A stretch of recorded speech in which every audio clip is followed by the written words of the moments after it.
Assalamualaikum warahmatullahi wabarakatuh. Bismillahirrahmanirrahim. Inna Allaha wa malaikatahu yusalluna 'alan nabiy. Ya ayyuhalladzina amanu sallu 'alaihi wa sallimu taslima. Sesungguhnya Allah Subhanahu wa ta'ala dan para malaikat bersolawat atas junjungan kita Nabi besar Muhammad sallallahu alaihi wasallam.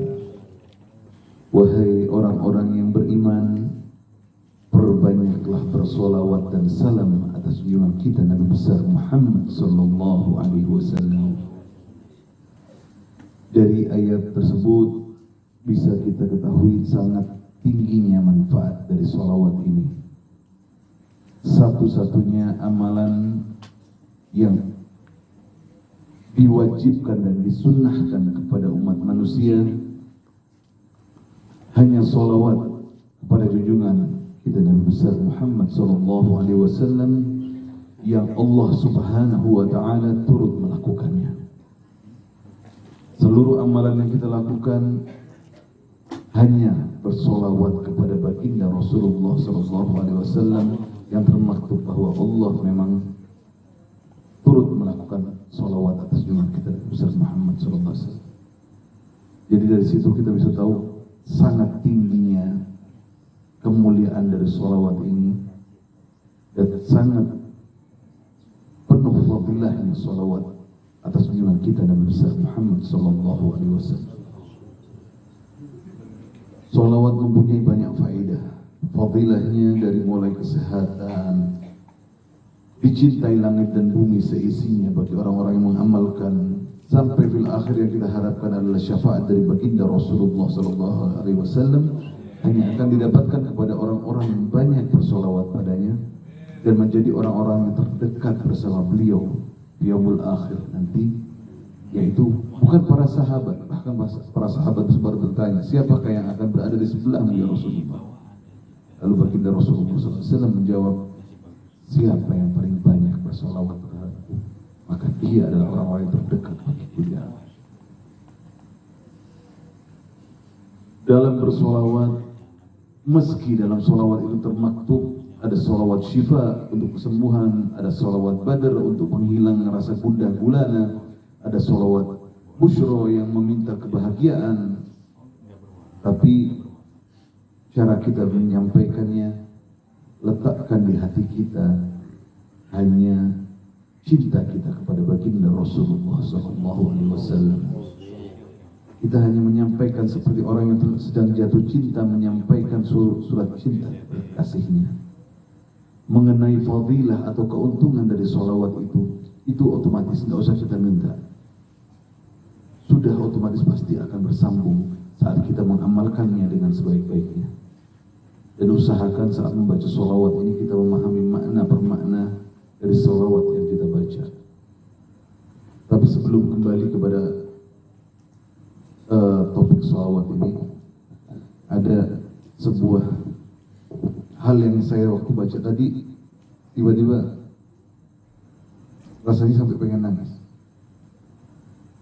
Kita ini dari golongan yang selalu bersolawat, dan kita ini adalah golongan-golongan yang selalu membaca Yasin di malam Jumat insyaallah. Bahkan kita setiap ada aktivitas pasti Yasin itu diutamakan. Saat Ustaz tadi membacakan wa tashhadu arjulu, itu merinding saya. Karena sekarang ini umat nggak ingat bahwa nanti kita nggak ngomong, lidah kita nggak bisa untuk membela diri dengan menggunakan pikiran kita. Maka bersaksi semua tubuh ini dari mulai ujung rambut sampai ujung kaki akan bersaksi kepada Allah atas apa amalan-amalan yang kita lakukan di dunia.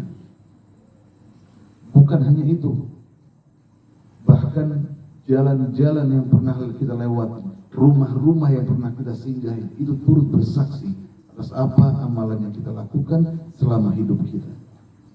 Tapi zaman ini dengan kecanggihan media sosial dan lain-lain, Manusia nggak berpikir bahwa apa yang dia posting, apa yang dia tulis itu ada pertanggungan jawabnya yang lebih besar daripada sekedar langkah kaki dan lisan. Satu postingan yang dipasang di status WA ataupun di TikTok ataupun di Facebook ataupun di Instagram, di YouTube dan lain-lain itu bisa berpengaruh jariah. Semakin hal yang diposting itu berkeliling di dunia maya, semakin banyak yang menonton. Kalau itu baik, dia akan mendapatkan pahala yang berlipat seperti amal jariah. Jika yang diposting adalah hal yang tidak baik, maka dia mendapatkan na'udzubillahi min dzalik.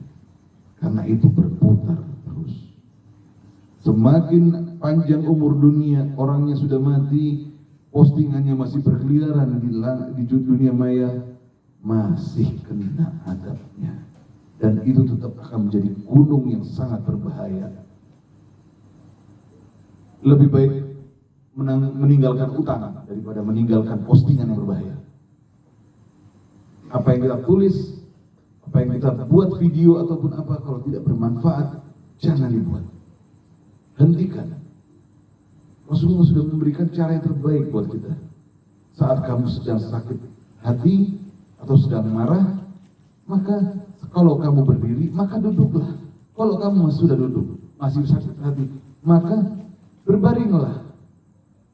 Kalau kita sudah tidak bisa menahan marah saat berbaring, sudah mati aja. Karena bahayanya saat orang marah dan melakukan amal-amal yang tidak terkontrol oleh pikiran, itu bisa jariahnya bahaya. Orang punya utang, saat utangnya dibayar sama anaknya sudah selesai. Saat keluarganya membayarkan hutang dari seorang yang sudah meninggal, hutang itu sudah selesai. Tapi jika ini fitnah-fitnah dalam dunia media sosial ini, dan jika terus bergulir sampai anggap saja 50 tahun, gak tahu berapa banyak. Sedangkan kita orang-orang yang mengamalkan Yasin setiap minggu paling tidak. Kalau kita mengamalkan Yasin dan kita memahami makna dari Yasin, apa yang tertulis dalam surat Yasin, maka tidak akan berani kita berbuat itu semua. Itu bukan suatu nasihat, cuma ini apa yang saya rasakan, nggak tahu mendadak tadi saat beliau membacakan surat Yasin dan sampai ke hati saya bacaan itu tadi. Dan insya Allah kita dijauhkan dari sifat-sifat itu semua. Kita yang ada di sini bisa melindungi diri kita, keluarga kita, sahabat-sahabat kita, serta orang-orang terdekat kita, supaya tidak melakukan hal-hal ceroboh yang bisa menjadi jariah keburukan untuk kita. Insya Allah lisan, telinga, mata, dan tangan kita terkunci dari hal-hal buruk itu. Dan yang paling bahaya adalah masalah-masalah syahwat. Seperti yang tadi pagi kita baca di koran, 15 orang terkena dalam kasus film porno, pembuatan film porno, dan itu daerahnya tidak jauh di Jakarta Selatan, paling dekat dengan kita. Jadi jangan bangga kita kalau anak-anak kita, adik-adik kita jadi seorang yang terkenal YouTubers ataupun apa, karena 40% dari orang-orang yang ada di kasus itu adalah YouTubers. Jadi semakin mereka populer, semakin mudah mereka dirayu dengan uang. Hanya dengan 15 juta YouTubers itu bisa mau dijadikan bintang untuk film porno. Segitu murahnya hidup ini sekarang.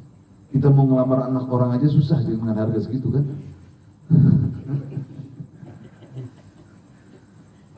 Bener gak Bang Jai? 15. Nah itu mau nambah satu gak bisa tuh.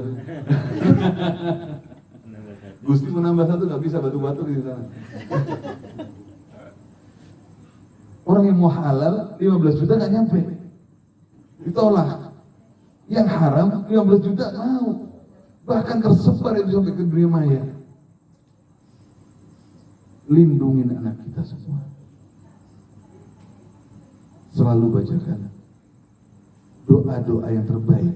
Saat anak kita minta minum mulai kecil, biasakan kita bacakan Fatihah, kasihkan. Maka mereka akan terlindungi dari segala kezaliman dunia ini, zaman ini. Sebetulnya bukan zaman dan dunia yang zalim, kitanya yang zalim. Zaman mataghayyar, ahli zaman wa ya mutaghayyirin. Zaman itu tidak pernah berubah. Orang-orang ahli zamannya lah yang berubah.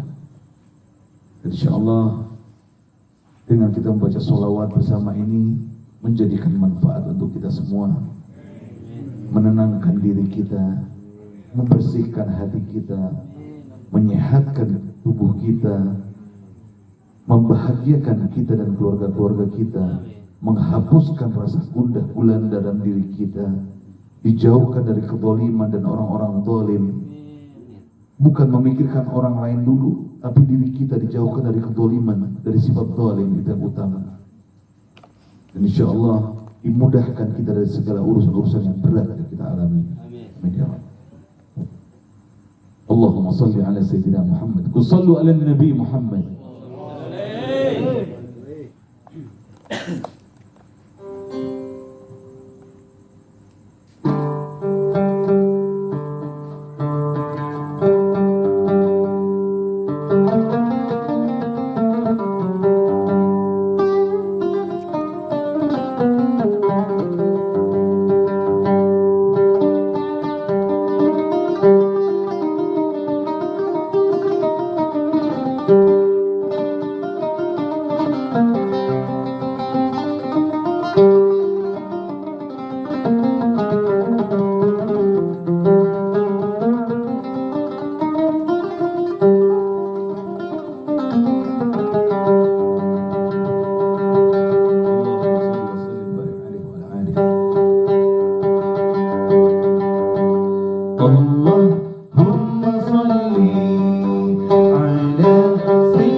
Allahumma salli ala sayyidina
Allahumma salli wa sallim barik alaihi wa ala alihi wa sallu ala Nabi Muhammad.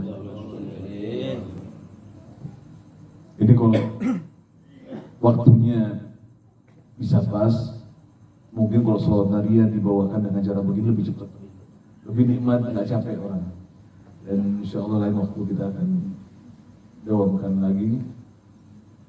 Kemarin yang majlisnya di Depok udah saya serahkan ke teman supaya meneruskan, jadi insya Allah mungkin bulan-bulan depan saya bisa fokus di daerah Pamulang,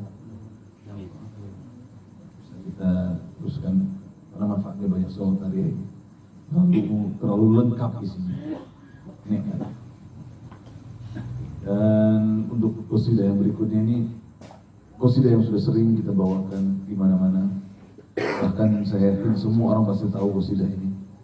Qasidah ini yang lebih pada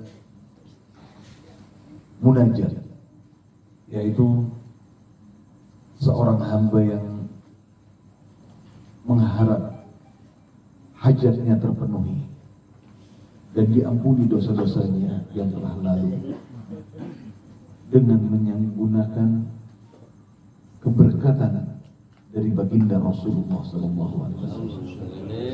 Meskipun kita tahu dalam diri kita itu menyatakan, apalah yang saya ingin, setiap saya pengen apa-apa saya pakai namanya Rasulullah, saya gunakan nama Rasulullah hanya untuk kebutuhan keperluan duniawi saya. Saya bikin dosa sekarang nggak ingat sama Rasulullah, besok lagi perlu apa-apa ingat sama Rasulullah, mintanya ke Allah menggunakan nama Rasulullah. Lusa kita habis tobat berlaku hal yang sama lagi, dan itu terus menerus.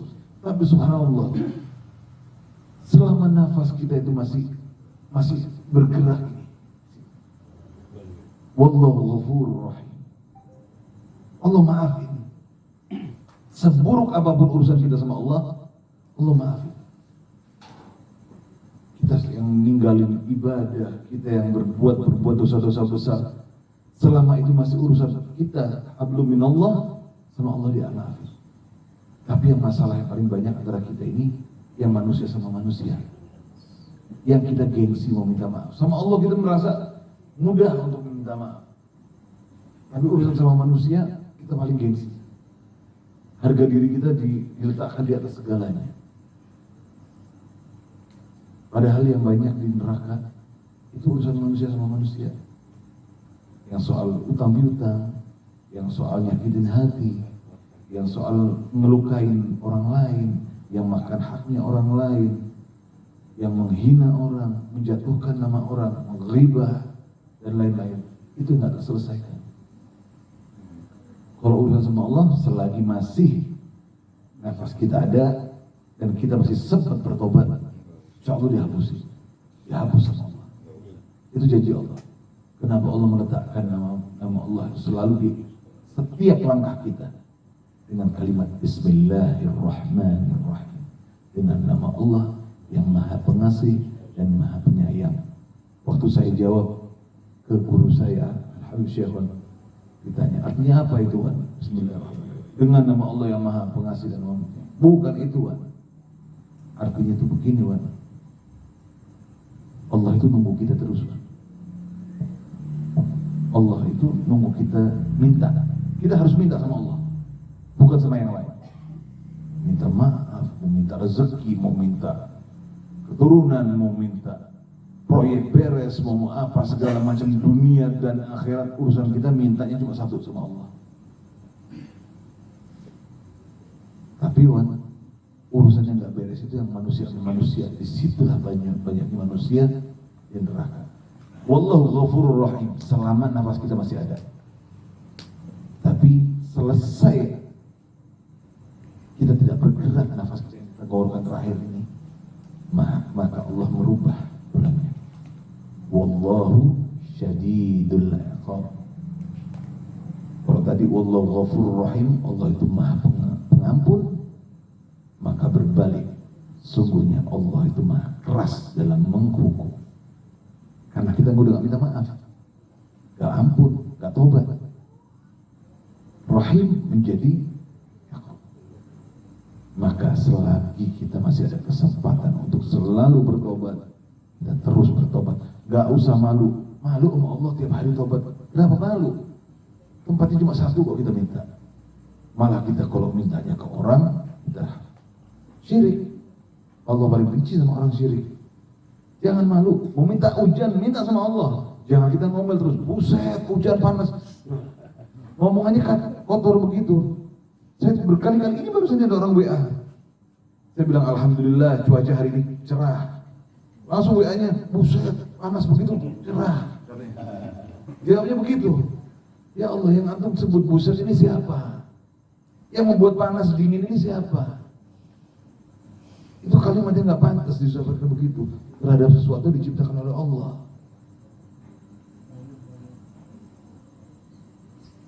Jadi bersyukur aja kita dengan segala hal, maka Allah akan perbaiki dengan seindah-indahnya apa yang kita harapkan.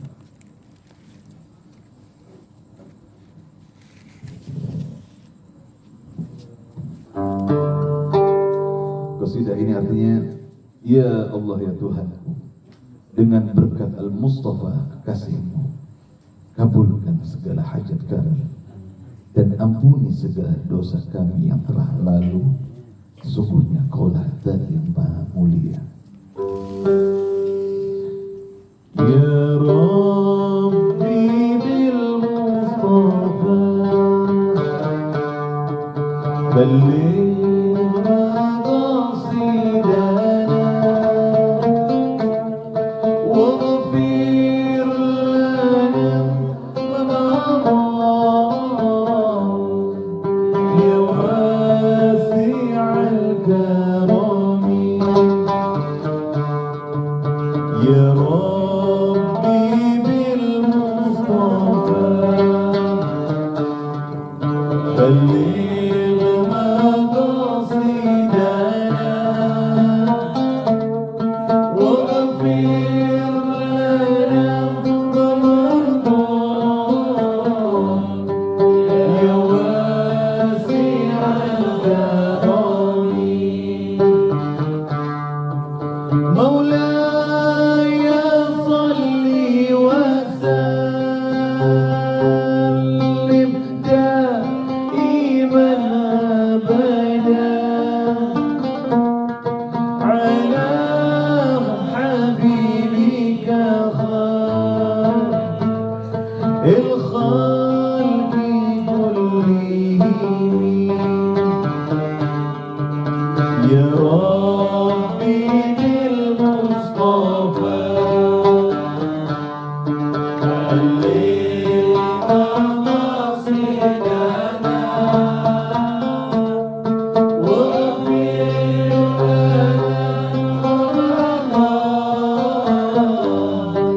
يا واسع الكرم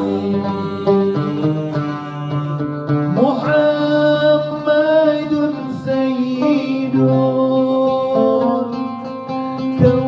الكونين والثقلين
بلغ مقاصدنا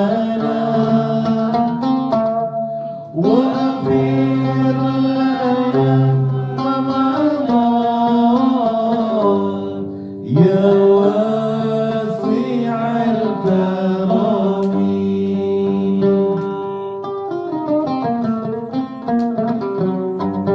اللهم صل وسلم وبارك عليه وعلى آله وصلوا على Nabi Muhammad. Untuk qasidah yang terakhir ini, setelah ini saya bawa ke qasidah terakhir, yaitu di ujung dari qasidah ini ada sebuah doa yang memohon di situ supaya kita diberikan akhir yang indah, yaitu husnul khatimah. Dan karena sebab husnul khatimah itu, maka kita akan berada di tempat yang terindah, yaitu tempat di antara orang-orang yang mencintai baginda Rasulullah SAW. Dan saat itu juga kita berkesempatan memandang wajah baginda Rasulullah SAW, dan kita tidak merasa canggung saat memandang karena tidak ternampak coreng-coreng dosa di wajah kita. Dan kita pun mengharap supaya beliau memandang kita dan memberikan syafaatnya kepada kita. Amin ya Rabb.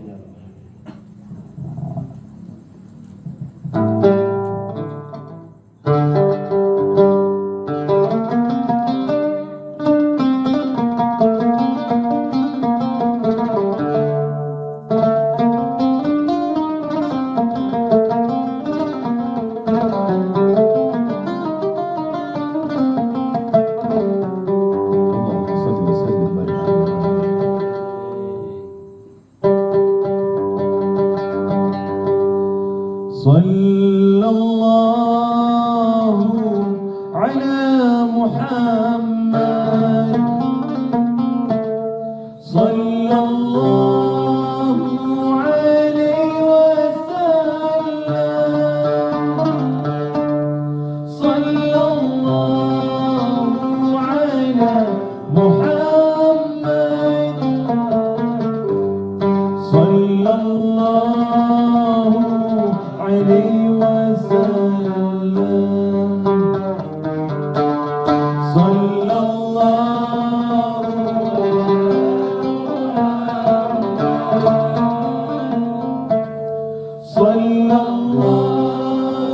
alaihi wasallam.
يا حبيبي يا محمد يا عروس الخفي عيني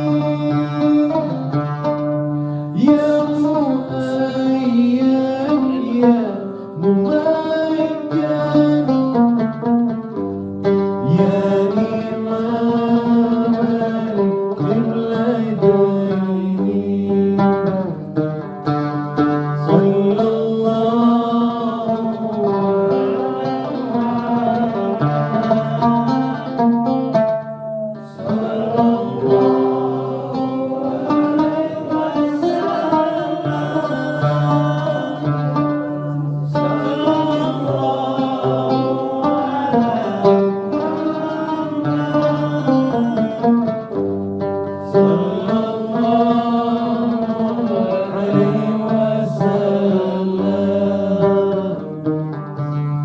من رأى وجهك يا سعاد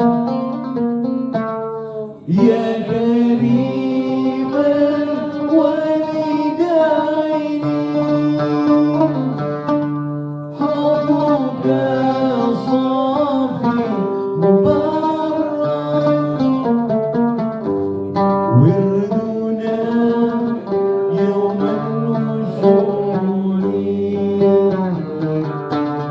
صلى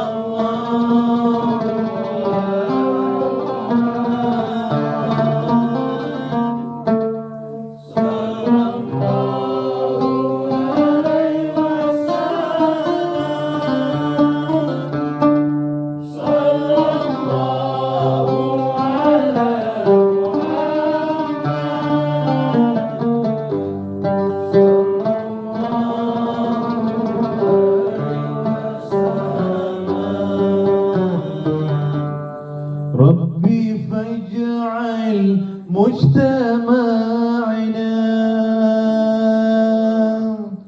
غاية حسن الختام وأتينا ما قد سألنا من عطايا كالجسام وكريم الأرواح منا بلقاء خير الأنام وابلغ المختار أنا من صلاة والسلام صلى الله على محمد صلى الله عليه وسلم صلى الله على محمد